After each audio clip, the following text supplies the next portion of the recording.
distribute. Hey guys, it's Joey Gaming and welcome to the stream. To the crew module. Today we're going to be reacting to service module equipment the so that SLS they can launch, Artemis 1 launch. The third function is the thermal control of the system. The service module accommodates radiators to reject the heat that is produced by all the equipment and the crew that will eventually be in the Orion.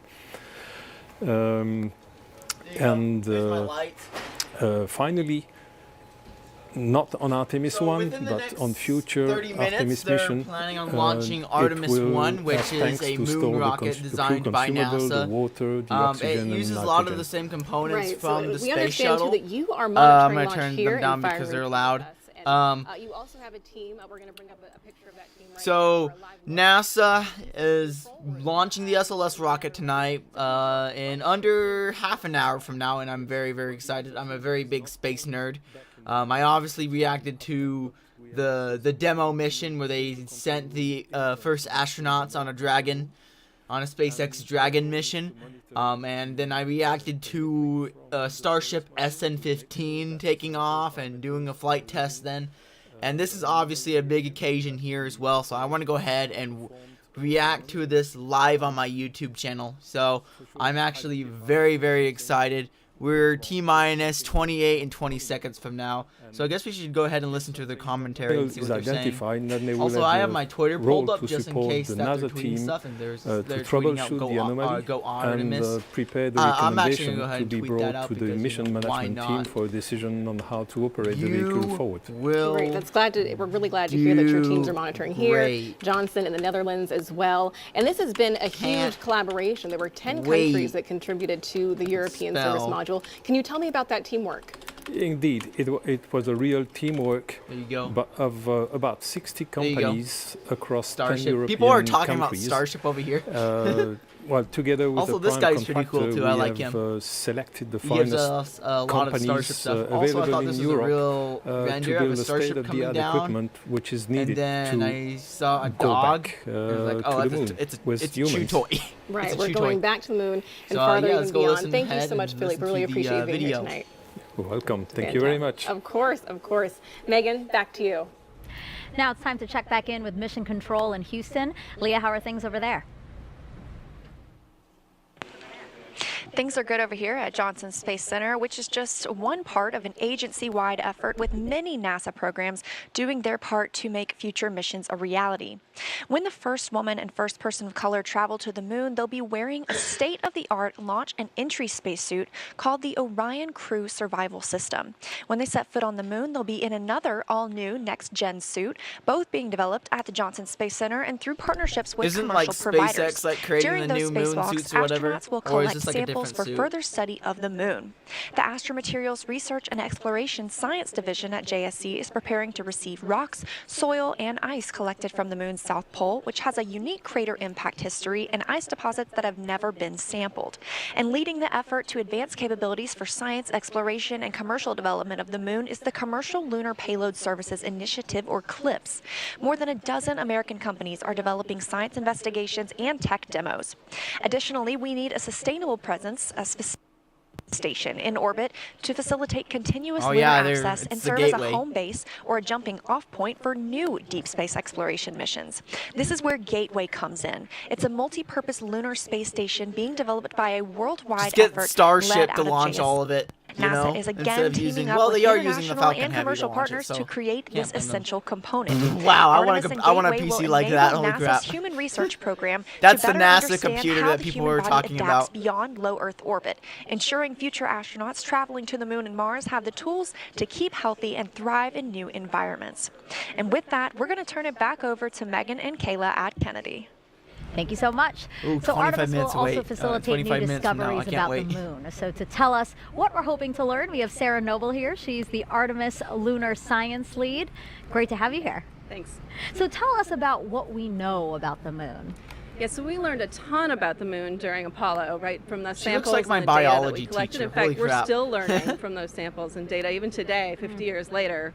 But then since Apollo, we've actually been studying the moon mostly from above, learning about getting more of a global perspective on the moon that we really didn't have during Apollo. And so that's allowed us to ask a lot better questions and to understand where to go to find the answers to them.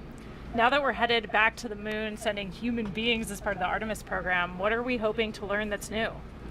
Yeah, so we're going to an entirely different part of the moon for Artemis, right? During Apollo, we kind of landed almost in the same place, like 6 times, right? In the sort of central near side of the moon. But for Artemis, we're going to go explore a new part of the moon. We're going to go to the South Pole, which is some of the oldest rocks on the moon. It's the part of the original crust of the moon.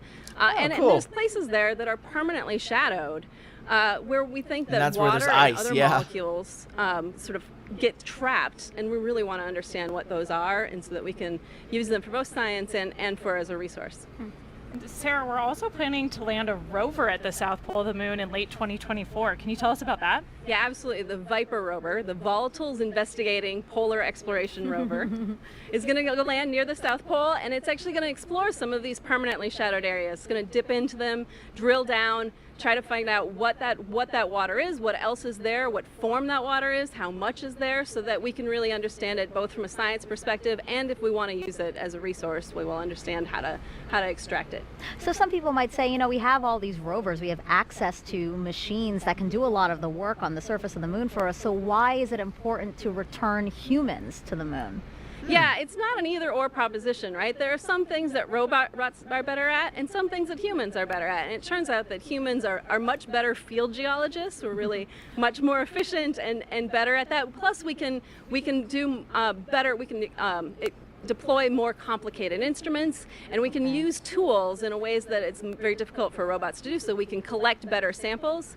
And one of the great things is that we can bring back a lot of samples, right? When we do robotic sample return, it's usually a very small amount. But if you look at what we brought back from Apollo, it's a large amount of samples that literally hundreds, probably maybe thousands of scientists have been able to study over the years and over generations. And that's a lot of brain power to put behind those samples. So again, that's how Artemis and Apollo are different. Now we're utilizing machines and people to hopefully advance. Yeah, that's right. Perfect. Sarah, thank you so much for your time. Thanks for having me.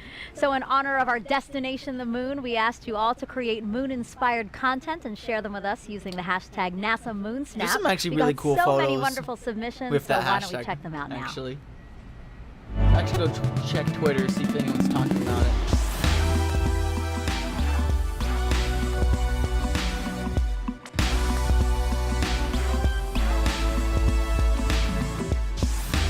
No one's talking about anything NASA related. Except over here where they are talking about. So yeah, in a way they are talking about stuff.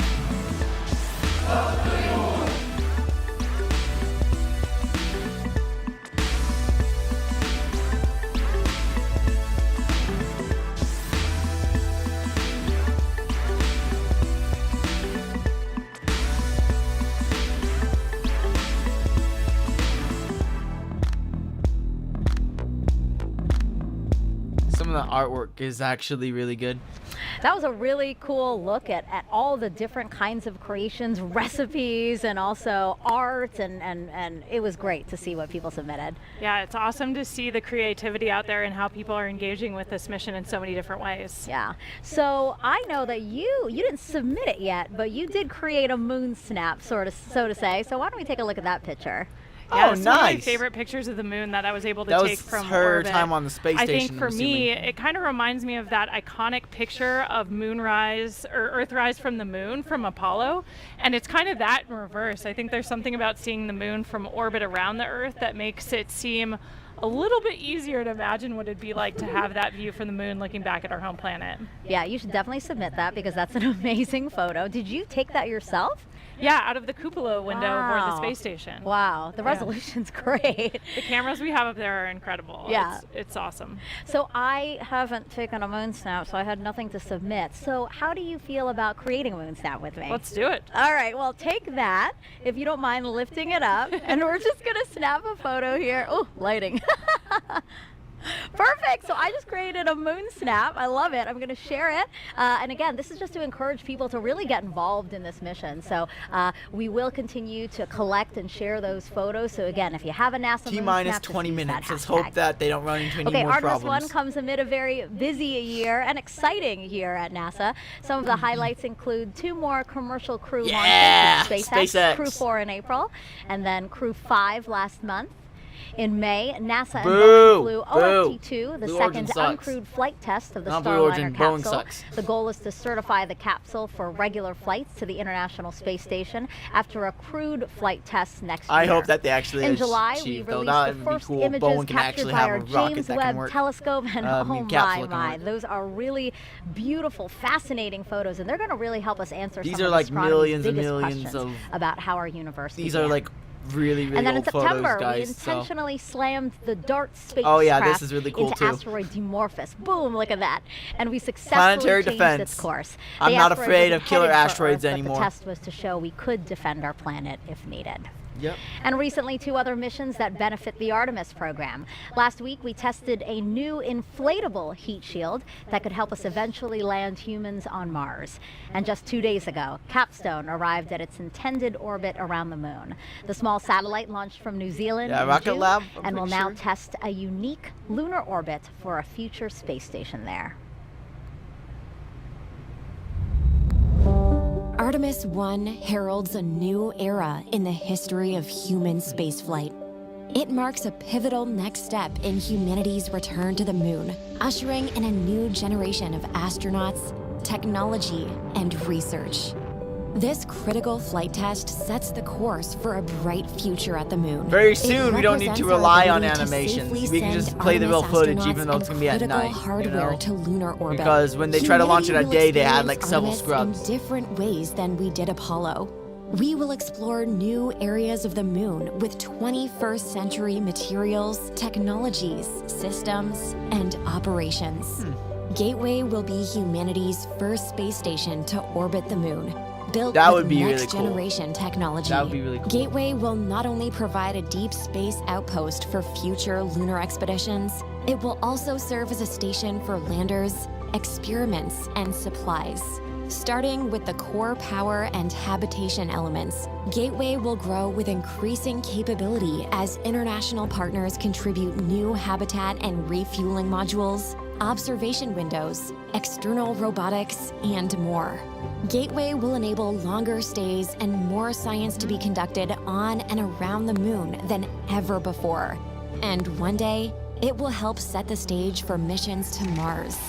A highly skilled, diverse Starship core of landing on it, astronauts will be selected for Artemis missions, including the first woman and first person of color to step foot on the moon. I can't wait, because that's going to be a major Gateway, achievement for humanity. The crew will conduct first man exciting research of from their color, unique first deep person of space color vantage point. on the moon, plus Gateway first will women also too. be That'll a be transfer amazing. station for astronauts to board innovative human landing systems that will ferry them to and from the lunar surface for exciting scientific expeditions near the South Pole. Once on the moon, Artemis astronauts will use expertise in fields like biology and geology to conduct groundbreaking research in modern spacesuits using advanced tools. Which is going to be designed by SpaceX too. Rovers to investigate the lunar terrain and unlock some of the greatest mysteries of our solar system.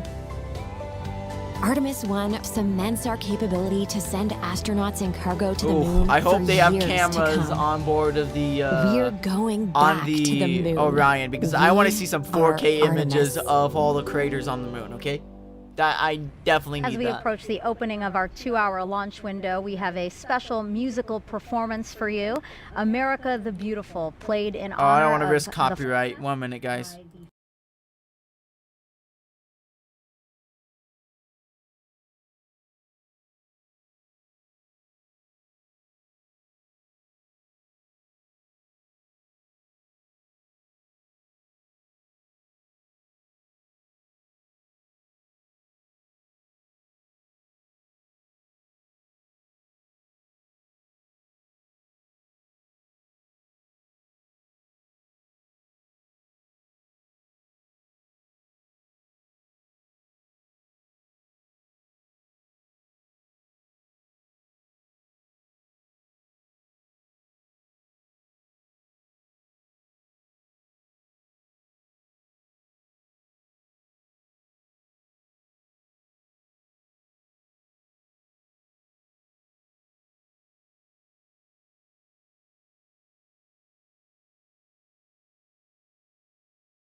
right now. All Yeah, right, so I perfect can go tribute ahead for and tonight's talk now launch. because It's just, the copyrighted music, it gives me a sense of pride, really, to just remember that Also, our country no idea what the fire continues is to all lead about. our nation in space exploration. So, and as such, the White House is that closely rocket's so watching cool this looking, historic even though launch. it's Earlier this completely year, Vice outdated. President Ooh. Kamala Harris came down to Kennedy Space Center that's and met cool. with NASA leadership Didn't as know well what, as I didn't know that astronauts. she went down there. She also toured our facilities where teams are working on hardware for future Artemis missions. Before leaving, she signed a piece of the Orion spacecraft that that's will sick. fly on Artemis 3. She's doing it right there, which will return astronauts to the lunar surface. Okay, Kayla, time for more social questions. So let's take the first one. You know now the drill. It's going to be a celebrity question, so let's take that. Oh yeah, from the new Buzz Lightyear movie, isn't Hey it? guys, I'm Jack Black and I'm super excited for the Artemis 1 launch today. I was part of a little movie called I'm Apollo wrong. 10 and All a right. Half, A Space-Age Childhood, and I have a few burning queries. Question the first. How is Artemis different than Apollo? Artemis is different than Apollo because we're returning to the moon, but this time we're going to stay. So rather than a short visit where we can do some amazing science, but it was pretty limited by these short visits, kind of a small area of the moon, we're going to the South Pole and we're going to learn how to live there long term. So we're going to be building habitats, we're going to have rovers, we're going to have all of this infrastructure on the moon supporting scientific discovery, but also that next big step to Mars. I love seeing celebrities also take part and ask questions because it really shows that this is something that's captivating a lot of people. So that was really fun to see Jack Black. Also, query the first. That was funny. All right, let's go to the second question. How does it feel in space? Weightlessness. Being in space is amazing. I mean, for us launching to orbit around the Earth and then go to the space station where I just was for 6 months, we're in an apparent microgravity environment. So for us, it feels like we're weightless, like we're floating. So you have to relearn how to live and work in that space. But once you get used to it, it's a lot of fun. Yeah, we were just talking, Jessica Watkins, another NASA astronaut, was just here, and she was saying that actually when you came back on Earth, that was an adjustment as well because you got so used to living on the space station. That's crazy. The transition home was actually a lot harder for me than the transition up there because our vestibular systems kind of remap. We start ignoring all the sensors in our inner ear that tell us how our bodies are moving because the space environment is so strange, but we really need that on Earth to balance and control our bodies. Sure. So when we get back, it takes a couple of days before we feel comfortable again. Really interesting. Thanks so much for those. Okay, so we are 10 minutes until the opening of our 2-hour launch window today. So why don't we head back over to Daryl. Daryl, tell us what's happening now. Yeah, Megan, we actually have about 10 minutes before we go into a half-hour hold. That half-hour hold is part of the L clock, and what you see on your monitor right now, I believe, is the T clock. So in about 10 minutes, we'll hold for a half hour, and currently the launch team is trying to evaluate how much of a delay may result from some issues that we've been facing over the past hour. Just to recap those, we had a leak in a replenish valve on the mobile launcher that feeds into the liquid hydrogen core stage tank. That's been resolved. The leak has been fixed, and we're moving forward. Currently, the upper stage of the rocket for liquid hydrogen is roughly 70%. They stopped the timer. Shoot. Okay. At the moment. So that is tracking. Progress continues there. The core stage has been topped off, and now both liquid oxygen and liquid hydrogen are 100%, along with the upper stage of the liquid hydrogen side of the equation. So we're just waiting on the complete tanking of the upper stage liquid hydrogen. Now, with regards to the range issue that we had, we just got an update from the range, the 45th Space Wing officer reporting in to the NASA test director that the Ethernet switch has been replaced. This problematic switch took down their ability to see radar from one of their assets, which is key in getting acquisition and signal for the flight termination system if it were to be needed. Of course, this is a critical system that has to be tested before we can launch. So at the moment, we're looking still at a 1:04 AM Eastern Time launch. But it is pretty clear from the work that is ahead that it looks like we're going to slip into that window. How much exactly, we don't have an accurate calculation from the launch team as of right now. But of course, we're anticipating that. So for the moment, you see on your clock now, we are in the T-minus 10-minute hold. We just entered that, and now roughly we're looking at 28 minutes to resume terminal count. The launch team will assess what work needs to be done, how that syncs up with the range getting back online with their equipment, and then we should have a new T0 for you soon. That's the latest from Firing Room 1 here at the Kennedy Space Center. Megan, back to you. All right, I need a drink. So things are obviously still very dynamic. We're going to come back to Daryl as much as possible. Now, to understand where we are going, we have to know where we have been. To do that, we spoke to some of the special few who walked on the moon and those who sent them.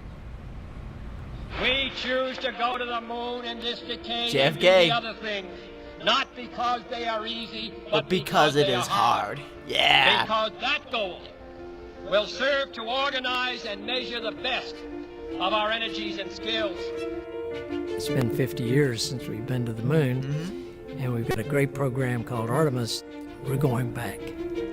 The Apollo program was a test. And this is the guy that actually walked on the moon? That's kind of cool. That you can do what you set out to do. Oh, he's the flight director. All it took was turning to it and making it happen.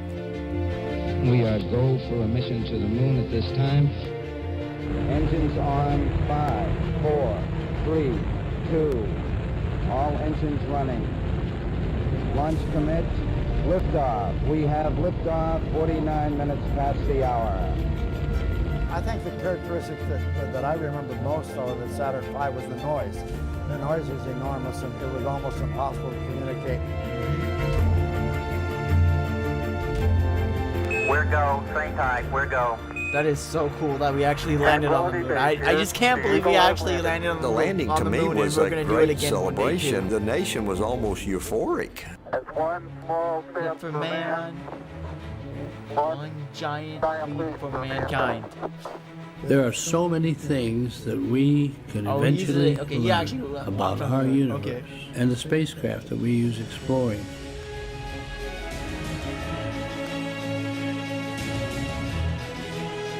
We are a nation of explorers. During Apollo, we were on national TV literally every day because we were doing something visible that Americans could see and they could feel and say, look what we are doing. And I believe Artemis is going to come up and say, look what we are capable of and what we are doing now. Yeah!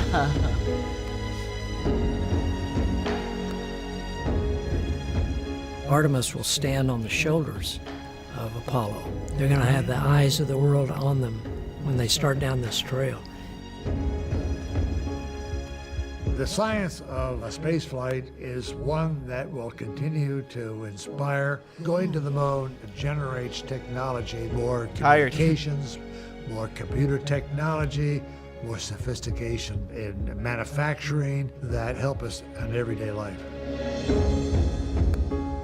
We have a generation that is ready, a generation with that technology, a generation with the education. Artemis represents the future in space. It is our next big step, and it is time to take it.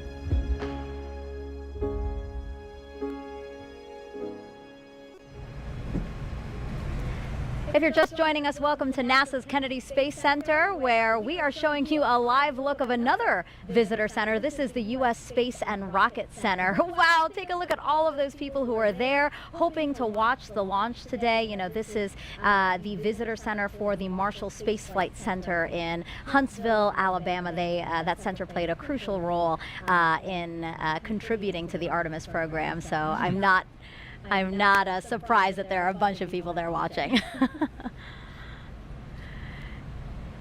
All right, so now we're going to take go back to Leah Martin over at Banana Creek. Again, that's right outside of our visitor center, and she's with some other folks who came out to watch today's launch. Yeah, you know, Megan, we talked about this being America's rocket, right? Every state in the United States has contributed to this rocket, so it should be no surprise that we have people from all over the country joining us here tonight. I'm gonna get a drink, so I'm gonna go on a quick intermission. Who are joining us from Georgia and Utah. What does it mean to be here tonight to see tonight's launch? I think it's amazing. I know that tons of people... But why some say the moon? Why choose this as our goal? And they may well ask, why climb the highest mountain? Why 35 years ago fly the Atlantic? Why does Rice play Texas? We choose to go to the moon. We choose to go to the moon in this decade and do the other things, not because they are easy, but because they are hard. Because that goal will serve to organize and measure the best of our energies and skills. Because that challenge is one that we're willing to accept, one we are unwilling to postpone, and one we intend to win. 10, 9, ignition sequence start. 6, 5, 4, 3, 2, 1, 0. All engine running.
But why some say the moon? Why choose this as our goal? And they may well ask, why climb the highest mountain? Why 35 years ago fly the Atlantic? Why does Rice play Texas? We choose to go to the moon. We choose to go to the moon in this decade and do the other things, not because they are easy, but because they are hard. Because that goal will serve to organize and measure the best of our energies and skills. Because that challenge is one that we're willing to accept, one we are unwilling to postpone, and one we intend to win. 10, 9, ignition sequence start. 6, 5, 4, 3, 2, 1, 0. All engine running.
But why, some say, the moon? Why choose this as our goal? And they may well ask, why climb the highest mountain? Why 35 years ago fly the Atlantic? Why does Rice play Texas? We choose to go to the moon. We choose to go to the moon in this decade and do the other things, not because they are easy, but because they are hard. Because that goal will serve to organize and measure the best of our energies and skills. Because that challenge is one that we're willing to accept, one we are unwilling to postpone, and one we intend to win. 10, 9, ignition sequence start. 6, 5, 4, 3, 2, 1, 0. All engine running.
But why, some say, the moon? Why choose this as our goal? And they may well ask, why climb the highest mountain? Why 35 years ago fly the Atlantic? Why does Rice play Texas? We choose to go to the moon. We choose to go to the moon in this decade and do the other things, not because they are easy, but because they are hard. Because that goal will serve to organize and measure the best of our energies and skills. Because that challenge is one that we're willing to accept, one we are unwilling to postpone, and one we intend to win. 10, 9, ignition sequence start. 6, 5, 4, 3, 2, 1, 0. All engine running.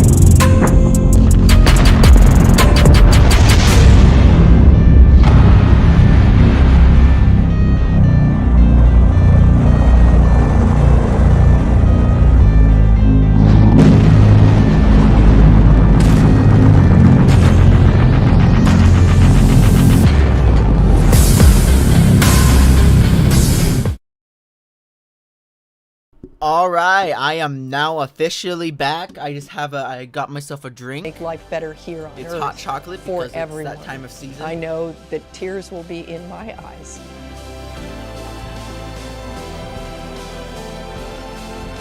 My message to women and girls out there is to find your passion, whatever that is. Don't let anyone tell you what you can do or can't do. Only you can realize your dreams. Space. Like everyone. 10 months. And if me being in this role helps to send that message, I think that's a great thing. And I just actually love that I don't feel like a woman at NASA. I just feel like a person at NASA. The women of NASA are Artemis, and we make a difference every day. I am NASA's Spacewalk Office Hardware Manager. I'm the Program Scientist for Space Biology. I'm the Director of NASA's Johnson Space Center. I am Artemis. I am Artemis. 私は Artemis です. Yo soy Artemis. As som Artemis. Ana. Je suis. Ich bin I Artemis. am Artemis. I am Artemis. I just love the way that that video ends with you and all these other women saying, I am Artemis. What do you think, why is it so powerful to just hear those 3 words, I am Artemis? Why does that resonate so much? I think it just represents how far we've come since the Apollo era and how we take advantage of the incredible diversity our country has to offer. Having seats at the table for everyone, you know, spaces for everyone. You heard that a few times in the video, and I think we're proving that out every single day in our work, not just at NASA, but with our international partners. I think it's so important to our ability to succeed on these really complex missions. Yeah, I thought that was a very powerful video, and I'm glad that people got that message, young girls in particular. Another person who you saw in that video is Pam Melroy. She's a former astronaut and NASA's deputy administrator. So why don't we head over to Jasmine Hopkins, because Pam is there with her now. Thank you so much, Megan. Yes, I am honored now to be joined by Pam Melroy, NASA Deputy Administrator. This is just a fantastic night. And we just saw that powerful video with you among so many of the great women here at NASA. What is so important about us now being ready to send, you know, the first woman, the first person of color to the moon? Yeah, I loved watching that video. Just inspires me. So many of those women are my friends, but also they're just such fantastic engineers and scientists and just so many roles at the agency. I've always thought one of the strongest teams that you could ever find is a family, and families have men and women, and so our teams are stronger, I think, when we have that balance and that diversity. So that was exciting. But for me, I was a part of the Apollo generation, and I was very inspired by, you know, Neil Armstrong and Buzz Aldrin and Mike Collins on Apollo 11 and all the Apollo astronauts. I just cannot even imagine the inspiration, though,